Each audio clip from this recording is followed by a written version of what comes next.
وذكر فإن الذكرى تنفع المؤمنين.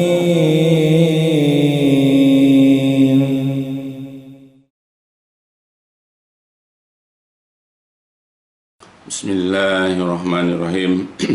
Innal hamdalillah nahmaduhu wa nasta'inuhu wa nastaghfiruh wa na'udzu billahi min syururi anfusina wa min sayyiati a'malina. May yahdihillahu fala mudhillalah wa may yudlil fala hadiyalah. Asyhadu an la ilaha illallah wahdahu la syarikalah wa asyhadu anna Muhammadan abduhu wa rasuluh. Allahumma salli ala Muhammadin wa ala ali Muhammad kama sallaita ala Ibrahim wa ala ali Ibrahim innaka Hamidum Majid. Allahumma barik ala Muhammadin wa ala ali Muhammad kama barakta ala Ibrahim wa ala ali Ibrahim innaka Hamidum Majid. Amma ba'd. Fa inna asdaqal hadis kitabullah wa khairal hadi hadi Muhammadin sallallahu alaihi wasallam wa syarrul umuri muhdatsatuha fa inna kulla muhdatsatin bid'ah wa kulla bid'atin dhalalah wa kulla dhalalatin finnar. Alhamdulillah, pada kesempatan kali ini kita kembali akan melanjutkan pelajaran-pelajaran kita, dan untuk kali ini kita masih melanjutkan yaitu pembahasan kitab Minhaj Al-Firqah An-Najiyah yang disusun oleh Syekh Muhammad bin Jamil Zainu rahimahullah.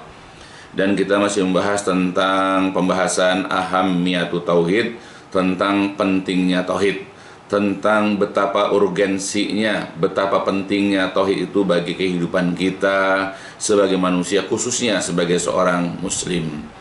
Dan kemarin sudah jelaskan sebahagian dalil tentang hal tersebut ya, mudah-mudahan bisa dipahami. Hendaklah kita sebagai seorang muslim janganlah sekali-kali meremehkan, menganggap sepele, yaitu pembahasan tentang masalah akidah tauhid. Nah, sekarang kita lanjutkan penjelasannya, yaitu pada poin yang kedua.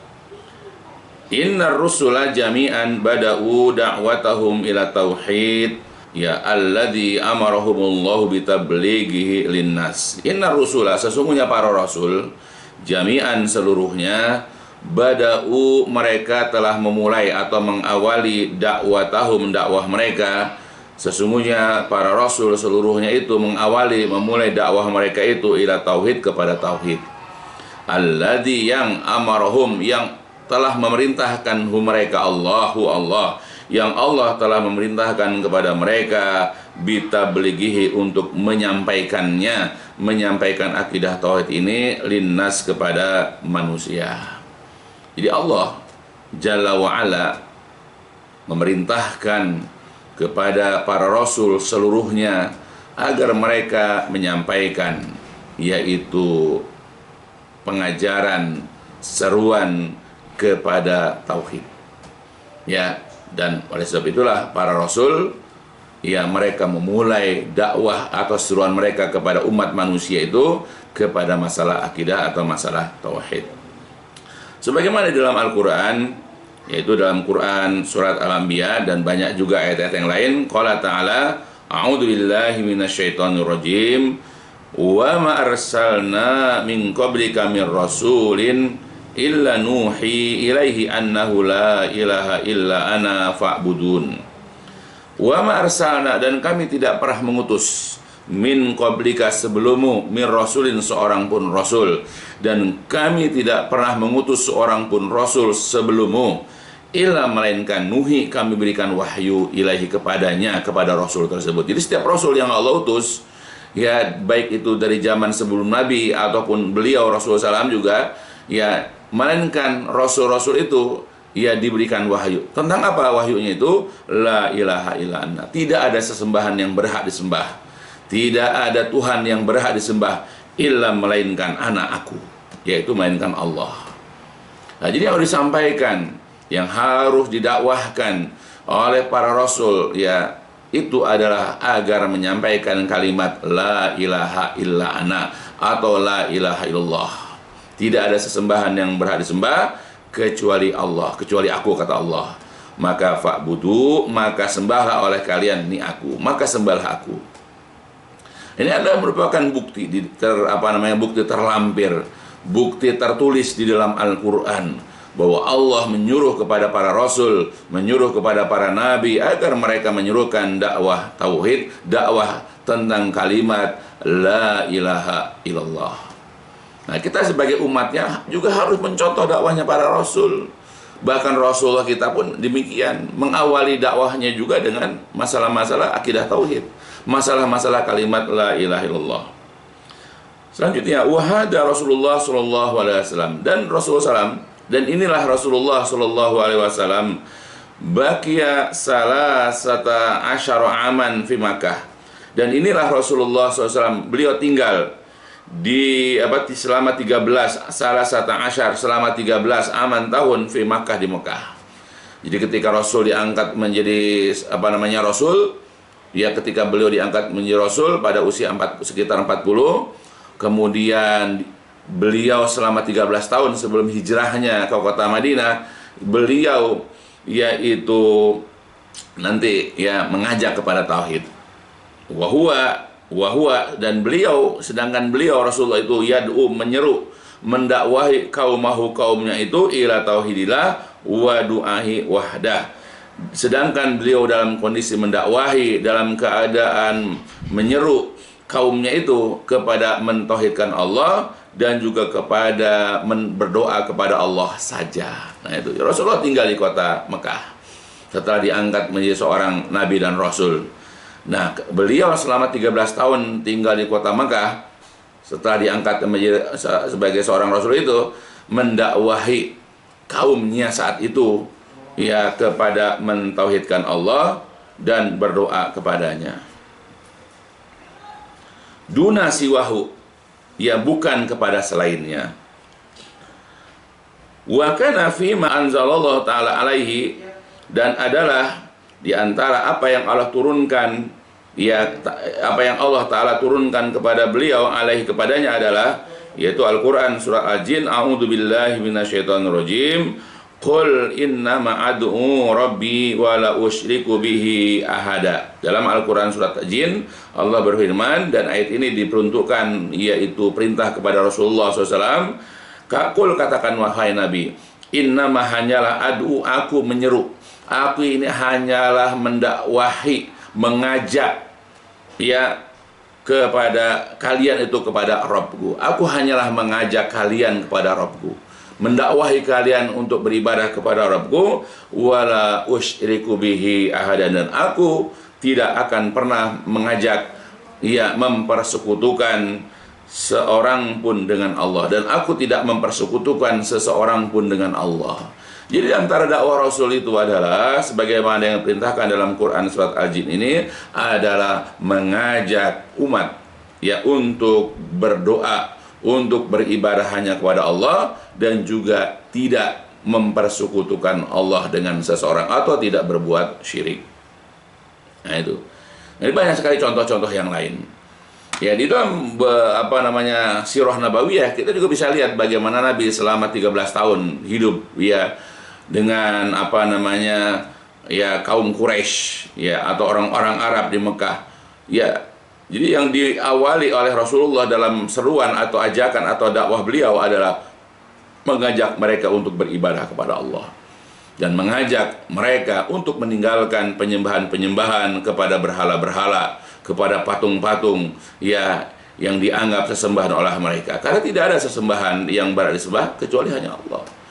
Ya, makanya Rasulullah mengajak mereka di samping untuk menyembah Allah, selain untuk mengesahkan, mentauhidkan Allah, juga mengajak mereka untuk meninggalkan penyembahan kepada berhala-berhala selain daripada Allah. Jadi bukti-bukti, hadis-hadis, dalil-dalil yang menunjukkan bahwa beliau mengajak kepada tauhid adalah sebagaimana beberapa riwayat ini.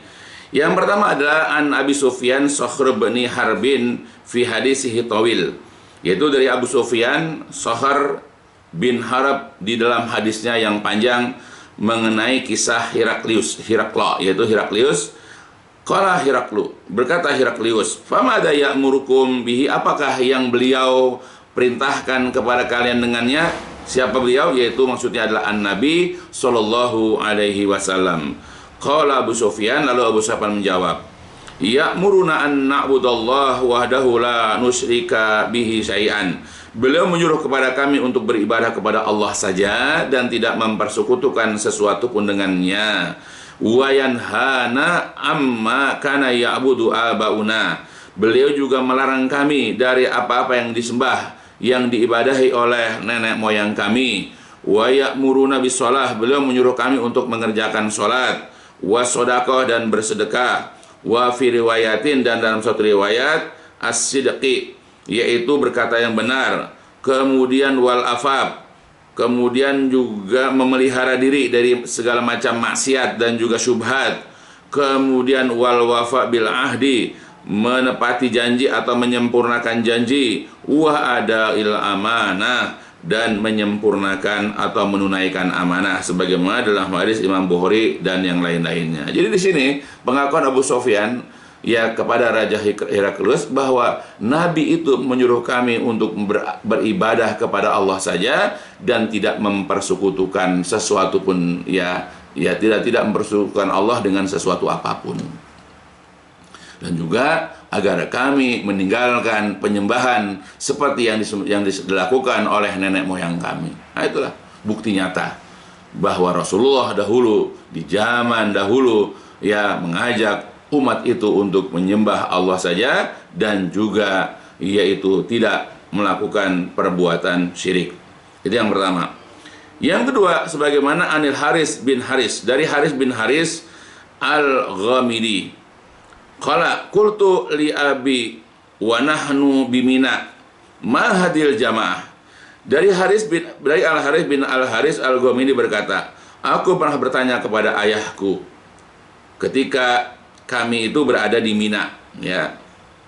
Kemudian kata Al-Haris kepada ayahnya, ma hadhil jamaah, kumpulan apakah ini? Orang banyak ngumpul ini, mereka siapa? Lalu kemudian ia menjawab, ayahku menjawab, haulail qaum qad ijtama'u ala sabi'in lahum. Mereka ini adalah orang-orang yang mereka berkumpul atas berhala-berhala mereka. Yaitu maksudnya mereka adalah orang-orang musyrik yang mereka berkumpul masing-masing di berhala-berhala yang mereka miliki untuk disembah. Qala, bercerita lagi Al-Haris, fanazalna wa fi riwayatin fatasharabna. Lalu kemudian kami singgah, dalam riwayat yang lain lalu kami sampai, yaitu kepada satu tempat. Faida Rasulullah sallallahu alaihi wasallam yad'un nas ilal tauhid wal imani bihi. Nah, kemudian kami singgah atau kami sampai kepada suatu tempat, maka di situ tiba-tiba ada Rasulullah SAW sedang mendakwahi manusia, sedang menyeru manusia kepada akidah tauhid wal imani bihi, dan beriman kepadanya. Jadi Rasulullah di situ sedang berdakwah, mengajak orang untuk bertauhid, mengajak orang untuk beriman kepada Allah. Wahum yarudduna alaih, sedangkan mereka orang-orang itu menolak dakwahnya beliau. Wahum yarudduna alaihi qaulu, dan mereka orang-orang kafir itu menolak perkataan atau ajakan Rasulullah. Wa yu'zunahu hasan hatta tasofan nahar, kemudian mereka bahkan menyakiti Rasulullah sehingga sampai kepada pertengahan siang. Wa tasada'anhun nas, lalu orang-orang pun bubar, ya. Jadi sampai pertengahan siang, ya, kemudian orang-orang pun bubar dari kerumunan. Wa aqbalat imra'atun, kemudian tiba-tiba datanglah seorang wanita, ya, datanglah seorang wanita. Qad bada nahroha tabki tahmilu qadahan fihi ma'an wa mindilan. Kemudian datanglah seorang wanita yang tampak kelihatan batang lehernya, dan wanita itu dalam kondisi menangis. Wanita itu membawa yaitu kadhan, yaitu membawa ceret, ya, fihi ma, yang di dalamnya ada air, wa mindilan, dan juga membawa sejenis sapu tangan. Fana walahu minha, lalu Rasulullah mengambil, ya, dari wanita tersebut, yaitu ceretnya dan mindilnya, yaitu sapu tangannya. Kemudian wa syariba wa tawaddu'a. Lalu kemudian beliau minum dari ceret itu, wa tawaddu'a, dan berwudu. Summa rafa'a ra'sahu ilaiha. Kemudian Rasulullah mengangkat ya kepalanya kepadanya sambil berkata, ya bunayya, khammiri alaiki nahraki. Wahai anakku, wahai putriku, khammiri, tutuplah ya, atau kemudian khimarilah ya dengan kerudung, ya dengan khimar, ya, yaitu lehermu. Wala takhafi ala abika golabatan wala zullan. Wahai anakku, tutupilah lehermu itu dengan kerudung, ya, atau dengan himar, ya, dan janganlah engkau mengkhawatirkan ayahmu akan dikalahkan atau direndahkan. Kemudian qultu, aku bertanya, yaitu Al-Haris, kepada ayahnya, man hadihi, siapakah perempuan ini? Qalu, mereka menjawab, hadihi Zainab bintahu. Jadi perempuan yang datang itu adalah Zainab, putrinya Nabi atau putrinya Rasulullah Shallallahu Alaihi Wasallam. Nah, jadi inti dari kisah ini, ya, ini bisa dilihat di dalam riwayat Imam At-Tabrani dalam kitab Al-Mu'jam Al-Kabir, begitu juga Ibnu Asakir dan yang lain-lainnya. Jadi hadis ini ya menjelaskan kepada kita bahwa dahulu Rasulullah mendakwahi kaumnya, ya, mengajak yaitu kaumnya untuk mentauhidkan Allah dan untuk beriman kepadanya. Meskipun ucapan, ya, perkataan, seruan Nabi itu disanggah oleh mereka dan bahkan mereka menyakiti Nabi.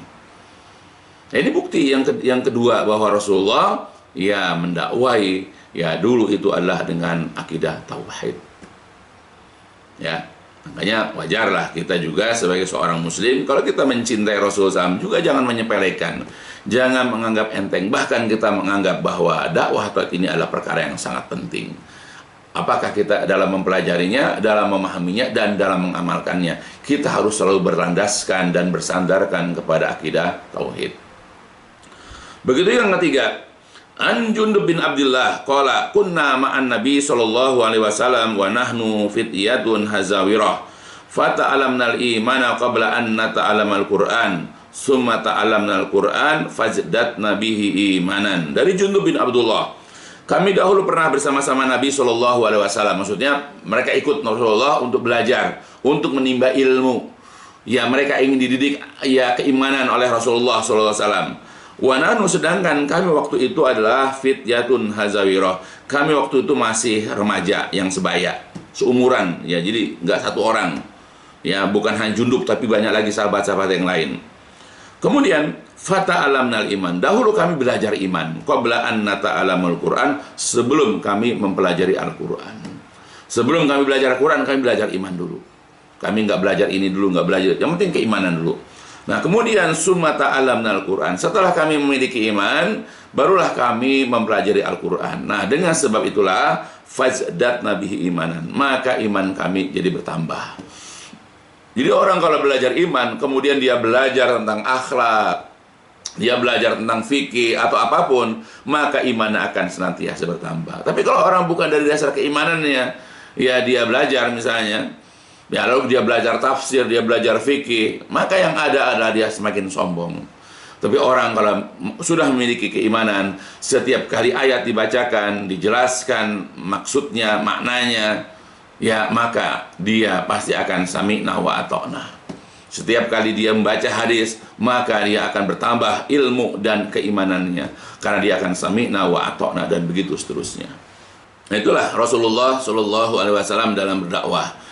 Ya, sudah ada banyak bukti, baik di dalam Al-Quran tadi dalam surah Al-Jin, begitu juga beberapa riwayat hadis yang yang disampaikan kepada kita dari Abu Sufyan, begitu juga dari Jundub bin Abdullah, begitu juga apa yang dituturkan oleh Al-Haris bin Al-Haris. Ya, bagaimana Rasulullah ya menyampaikan, mendakwahkan kepada umat ini adalah dakwah tauhid. Karena memang dakwah tauhid adalah perkara-perkara yang memang sangat penting. Bahkan Syekh Muhammad At-Tamimi rahimahullah, dia pernah berkata di dalam kitabnya yaitu Ushulus Salasah wa Adilatuha, ya, dia mengatakan wa a'zamu ma amarallahu bihi at-tauhid wa huwa ifradullahi bil ibadah wa azamu ma'amrullah. Jadi perintah yang paling yang paling agung, yang paling besar yang Allah perintahkan dengannya ada tauhid. Jadi perkara yang paling yang paling besar, yang paling penting yang Allah perintahkan adalah tauhid. Apa tauhid? Yaitu ifradullah bil ibadah, yaitu mengesahkan Allah ya di dalam ibadah. Wa azamu manha anhu, adapun perkara yang paling besar dilarang oleh Allah adalah perbuatan syirik. Apa itu syirik? Wa huwa da'watu ghairihi ma'hu, yaitu menyeru, berdoa kepada selain Allah ma'hu, bersama Allah. Ya, jadi menyeru selain Allah di samping juga dia menyeru kepada Allah. Dia berdoa kepada selain Allah di samping dia berdoa kepada Allah. Apalagi kalau sampai meninggalkan berdoa kepada Allah, hanya berdoa kepada selain Allah. Nah, inilah perkara yang paling besar yang dilarang oleh Allah Subhanahu wa taala. Nah, jadi kesimpulan yang disampaikan oleh Syekh At-Tamimi rahimahullah adalah bahwa perkara yang paling besar yang diperintahkan oleh Allah ya adalah tentang masalah tauhid, dan perkara yang paling besar yang dilarang oleh Allah itu adalah syirik. Ya, kita tanamkan. Ya, padahal kita kalau memahami sesuatu itu ya alhamdulillah yang paling penting dulu, yang paling urgen dulu, kemudian baru yang penting, dan begitu seterusnya. Ya, seperti kita bangun rumah, apa yang paling penting dari rumah? Ya pondasi. Apa yang kita harus perhatikan ketika kita punya pohon, di mana pohon itu kita harapkan buahnya dan pohon itu bisa menjulang tinggi? Apa yang kita harus perhatikan bagi tanam? Di akarnya. Untuk apa rumah bagus, megah, tinggi, tapi pondasinya lemah misalnya? Maka akan mengkhawatirkan kita ketika angin bertiup atau ketika terjadi gempa, karena rumah itu akan mudah rubuh. Begitupun pohon. Untuk apa pohon yang menjulang tinggi, kemudian banyak buahnya, tapi akarnya kropos, ketika angin bertiup, kita khawatir pohon itu akan rubuh menimpa rumah kita. Nah, begitu juga kita. Ya, untuk apa kita rajin ibadah segala macam, rajin sholat, rajin puasa, rajin sedekah, tapi akidah kita, tauhid kita lemah. Berapa banyak orang-orang yang tadinya rajin ibadah, tapi hanya gara-gara segelintir harta dunia, dia tidak konsisten lagi dengan agamanya. Dia kembali ya jahiliyah, dan bahkan aliyadzubillah ada orang-orang yang sampai dia itu menjadi murtad karena menyepelekan akidah. Orang hanya disibukkan memperbanyak ibadah, ya, membanyakkan ibadah, dengan ibadah ini, ibadah itu segala macam, tapi tidak dilandasi oleh akidah tauhid. Ya, makanya Rasulullah sebelum mempersiapkan umat ini dengan berbagai macam perintah, dengan sholat, dengan puasa, dengan zakat, dan yang lain-lainnya, Nabi mempersiapkan mereka dengan menanamkan akidah tauhid kepada mereka. Nah, ini yang harus diawali oleh para dai. Ini yang dialami oleh para ustadz dalam mendidik, dalam membina, di dalam mendakwahi umat, ya khususnya kaum muslimin ini. Ajarkan mereka akidah, dan harus dianggap penting. Harus kita nyatakan pentingnya akidah tauhid. Jangan kita disibukkan dengan yang lain-lain dulu. Bahkan kalau kita mengajarkan yang lain pun, misalnya kita mengajarkan akhlak, kita mengajarkan fikih tentang wudu, tentang sholat, tentang puasa, dan yang lain-lainnya, selipkan akidah tauhid. Selalu iringi dakwah-dakwah kita ya dengan tauhid. Selalu kita bersamai seruan ajakan kita itu dengan akidah tauhid. Sampai kapan? Sampai kematian menjemput kita. Karena tauhid adalah perkara yang sangat penting. Ya. Jadi kalau misalnya kita ini fisik kita bagus, ya, kita masih muda, tapi kalau kita nggak punya ruh, mati ya. Coba buat apa badan bagus kalau ruhnya nggak ada? Ya, untuk apa harta kita banyak? Untuk apa kita punya jabatan tinggi tapi tidak memiliki keimanan? Coba. Walaupun kita rajin ibadah, rajin melakukan kebaikan-kebaikan, tapi akidah kita nggak ada, maka akan sia-sia. Karena semua nanti dinilai oleh Allah Jalla wa'ala itu dengan masalah akidahnya, dengan tauhidnya. Ya, makanya bagi kita sebagai kaum muslimin, jangan sekali-kali meremehkan akidah tauhid. Kita wajib menganggap penting masalah tauhid ini. Karena Allah mengutus para rasul ya untuk mendakwahkan tauhid kepada kaumnya masing-masing. Allah juga mengangkat Rasulullah, mengutus Rasulullah kepada umat manusia juga dengan perintah untuk mendakwahi, menyeru umat manusia itu kepada akidah tauhid.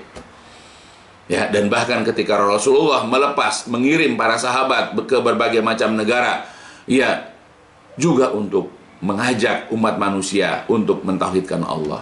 Nah, harusnya begitulah kita para dai sekarang. Dan kita juga sebagai jamaah, sebagai audien, sebagai mad'u juga harusnya begitu. Minta agar guru-guru kita itu ya untuk mendakwahkan tauhid kepada kita, mengajarkan akidah tauhidnya kepada kita. Jangan sampai kita rajin sholat tapi kita sering ke kuburan, minta ini minta itu. Kita mengkultuskan orang. Begitu juga Rasulullah SAW, ya, di dalam lanjutan penjelasan di sini, wa rabbir rasul sallallahu alaihi wasallam atba'ahu ala tauhid mundu sigor. Rasulullah SAW itu mentarbiyah, mendidik, yaitu para pengikutnya atas dasar tauhid itu mundu sejak as-sigor, sejak kecil. Jadi sejak kecil beliau mendakwahkan, menyerukan kepada para pengikutnya dakwah tauhid dari sejak kecil. Fayaqulu, beliau pernah berkata libni ammihi, kepada anak pamannya atau sepupunya yang bernama Abdillah bin Abbas, yaitu Abdullah bin Abbas, sebagaimana diriwayatkan dalam hadis Imam Tirmizi, dan hadis ini adalah hasan sahih. Kata beliau kepada Ibnu Abbas, idza sa'alta fas'alillah wa idza sta'anta fasta'in billah. Apabila engkau meminta, mintalah kepada Allah. Ya, jadi kalau engkau minta di lapangan rezeki, minta diberikan kesehatan, minta dimudahkan jodoh, minta diberikan keturunan, dan seterusnya, maka fas'alillah, mintalah kepada Allah. Wa idasta'anta, apabila engkau hendak minta tolong, fasta'in billah, maka minta tolonglah kepada Allah. Jadi ketika engkau butuh bantuan karena difitnah oleh orang, ketika kau minta bantuan, minta pertolongan karena ditimpa oleh suatu kemudorotan, misalnya oleh penyakit misalnya, dan banyak lagi yang lain. Kalau hendak minta tolong supaya diangkat kesusahan-kesusahan, kesulitan-kesulitan, fasta'in billah, maka minta tolonglah kepada Allah Subhanahu wa ta'ala.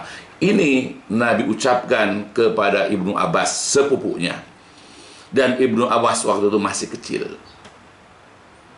Nah, makanya kita juga tanamkan ya kepada kaum muslimin, apakah itu anak kita, apakah itu keponakan kita, apakah itu juga jamaah pengajian kita, atau itu kaum muslimin, walaupun dia masih kecil, maka jangan sungkan kita untuk memberikan pengajaran akidah tauhid. Kita tanamkan tauhid itu sejak dini, supaya ketika dia sudah beranjak remaja, beranjak dewasa, ditimpa oleh berbagai macam persoalan hidup, nah, dia bisa paham kemana dia harus meminta pertolongan. Dia sudah mengerti bagaimana cara menghadapi kesulitan-kesulitan atau kesusahan-kesusahan, yaitu dia datang kepada Allah, lalu kemudian dia merendahkan diri kepada Allah, menghinakan diri kepada Allah, ia memuji-muji Allah, lalu dia minta tolong agar Allah menghilangkan kesusahan atau kesulitan yang menimpanya. Nah itu.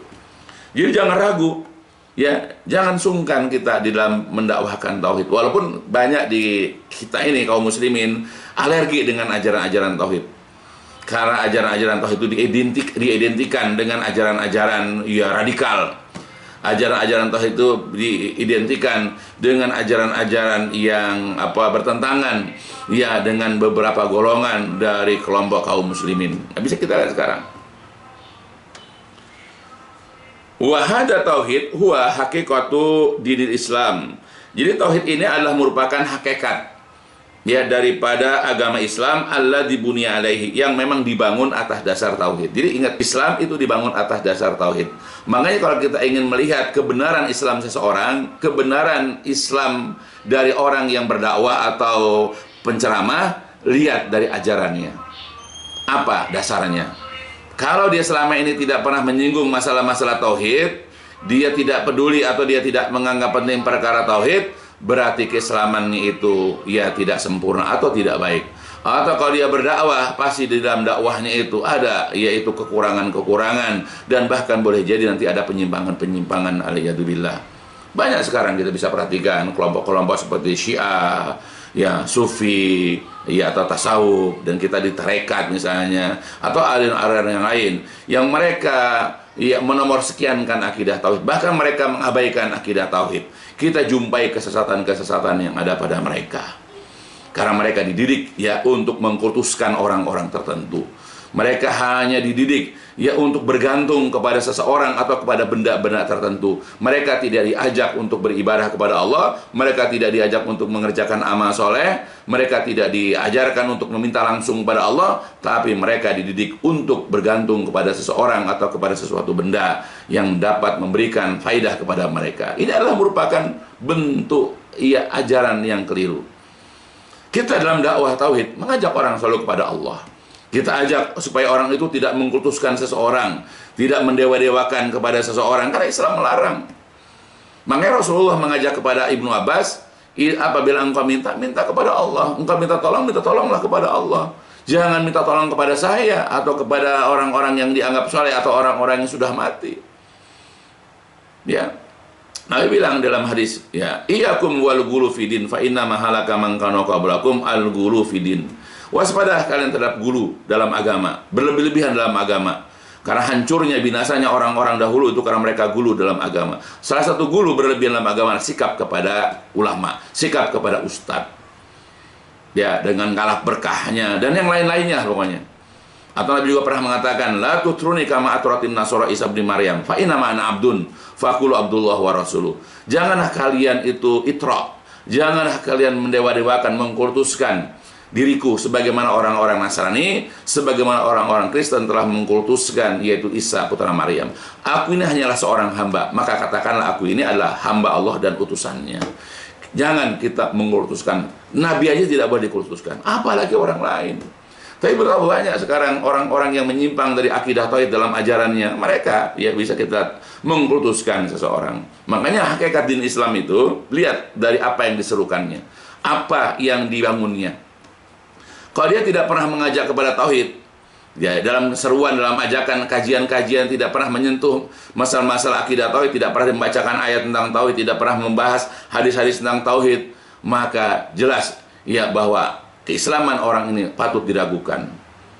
Ya, karena Islam itu identik dengan yang namanya akidah tauhid.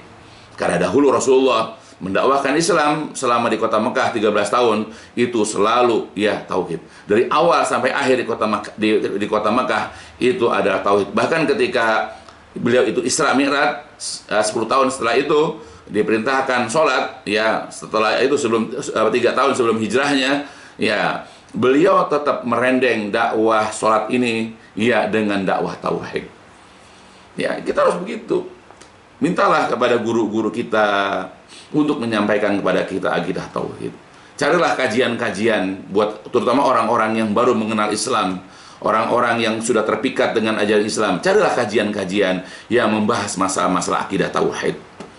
Jangan lihat jumlahnya, jangan lihat dari tutur kata ustadznya yang lemah lembut, yang santun. Ya kalau sekedar itu saja. Banyak orang-orang yang aliran sesat juga kalimatnya baik-baik, tapi di situ mengandung racun. Karena apa? Mengajak kepada kesesatan. Carilah dai-dai, walaupun barangkali agak keras, agak tegas dalam bicara, tapi mengajak kita kepada akidah tauhid. Karena akidah tauhid inilah yang nanti akan menyelamatkan kita di alam dunia ini, di alam kubur nanti, dan juga nanti kelak di hari kiamat. Ya, jadi jangan sepelekan akidah tauhid. Di mana juga terus nanti. Ya, jadi tauhid ini adalah merupakan hakikat din Islam yang memang Islam itu dibangun atas dasar akidah tauhid. Walladzi la yaqbalullahu min ahadin siwahu, di mana Allah tidak akan menerima seseorang selain daripada tauhid. Jadi amal-amal kita, sholat kita, puasa kita, zakat kita, selama kita tidak bertauhid, tidak akan diterima oleh Allah Jalla wa'ala. Dan itu banyak sekali dari dalilnya. Maka sebab itu, wahai saudara-saudaraku, khususnya anak-anakku, ya, menantu-menantuku, keluarga besarku, jamaah pengajian, dan seluruh daripada kaum muslimin, ayo kita belajar tauhid. Cintai akidah tauhid. Cintai orang-orang yang mengajarkan tauhid kepada kita. Cintai orang-orang yang mengamalkan ajaran tauhid. Jangan kita ini memusuhi mereka. Jangan kita menjauh dari mereka. Karena mereka itu adalah orang-orang yang insya Allah selamat kelak nanti di hari kiamat. Kalau kita ingin selamat, maka hendaklah kita membersamai mereka. Hendaklah kita berada di tengah-tengah mereka.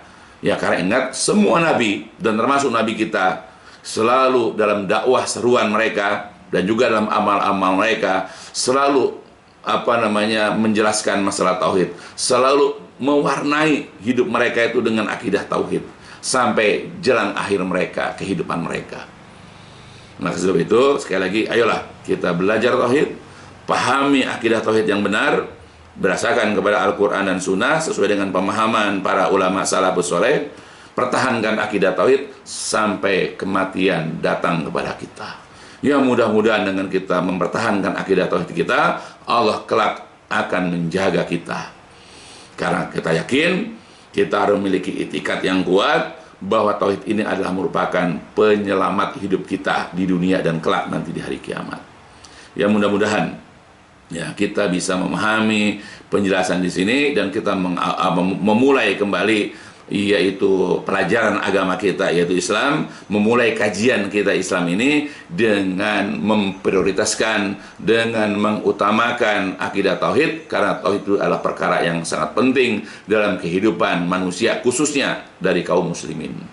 Itu dulu ya barangkali yang bisa disampaikan. Insyaallah kita akan sambung penjelasannya pada kajian-kajian mendatang. Walhamdulillahirabbil alamin. Subhanakallahumma wa bihamdika asyhadu an la ilaha illa anta astaghfiruka wa atubu ilaik. الدين النصيحة قلنا لمن يا رسول الله قال لله ولكتابه ولرسوله ولأئمة المسلمين وعامتهم